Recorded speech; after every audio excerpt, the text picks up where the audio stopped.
Migraine വന്നിട്ട് എത്രയൊക്കെ മരുന്ന് കഴിച്ചിട്ടും ഒരു മാറ്റവുമില്ലേ? എങ്കിൽ അറിയാതെയാണെങ്കിലും നിങ്ങൾ ഈ പറയുന്ന തെറ്റുകളിൽ ഏതെങ്കിലും ഒന്ന് ചെയ്യുന്നുണ്ടാകാം. ഒന്നാമത്തെ തെറ്റ്, ആദ്യ ലക്ഷണങ്ങൾ കാണുമ്പോൾ തന്നെ അത് അവഗണിക്കുക എന്നത്.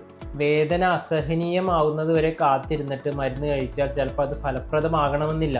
അതുകൊണ്ട് ഡോക്ടറുടെ നിർദ്ദേശപ്രകാരം തുടക്കത്തിൽ തന്നെ മരുന്ന് കഴിക്കാൻ ശ്രദ്ധിക്കുക. രണ്ടാമത്തെ തെറ്റ്, അതായത് പെയിൻ കില്ലേഴ്സ് അമിതമായി ഉപയോഗിക്കുക എന്നുള്ളത്. ഒരു മാസത്തിൽ 10-15 ദിവസത്തിൽ കൂടുതൽ പെയിൻ കില്ലർ കഴിക്കുക എന്നുള്ളത് തലവേദന കൂട്ടാനേ ഉപകരിക്കത്തുള്ളൂ. ഇതിനെയാണ് മെഡിക്കേഷൻ ഓവർ യൂസ് ഹെഡേക്ക് എന്ന് പറയുന്നത്. മൂന്നാമത്തെ തെറ്റ്, കൃത്യസമയത്ത് ഭക്ഷണം കഴിക്കാതിരിക്കുക, ഉറക്കക്കുറവ്, ശരീരത്തിൽ വെള്ളത്തിൻ്റെ അളവ് കുറയുക എന്നിവയൊക്കെയാണ്. ഇവയൊക്കെ മൈഗ്രെയിൻ പെട്ടെന്ന് കൂട്ടുന്ന ട്രിഗറുകളാണ്.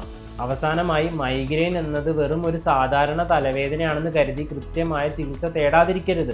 ഇതൊരു ന്യൂറോളജിക്കൽ പ്രശ്നമാണ്. ശരിയായ ചികിത്സയിലൂടെ നമുക്കിത് പൂർണ്ണമായി ഭേദമാക്കാൻ സാധിക്കും. നിങ്ങളും ഈ തെറ്റുകൾ വരുത്തുന്നുണ്ടെങ്കിൽ ഇന്ന് തന്നെ നിങ്ങളുടെ രീതികൾ മാറ്റൂ. ഈ റീൽ ഇപ്പോൾ തന്നെ സേവ് ചെയ്യൂ. മൈഗ്രെയിൻ ഉള്ള നിങ്ങളുടെ സുഹൃത്തുക്കൾക്കായി ഇത് ഷെയർ ചെയ്യൂ. കൃത്യമായ ആരോഗ്യ വിവരങ്ങൾക്കായി ഈ പേജ് ഫോളോ ചെയ്യാനും മറക്കണ്ട.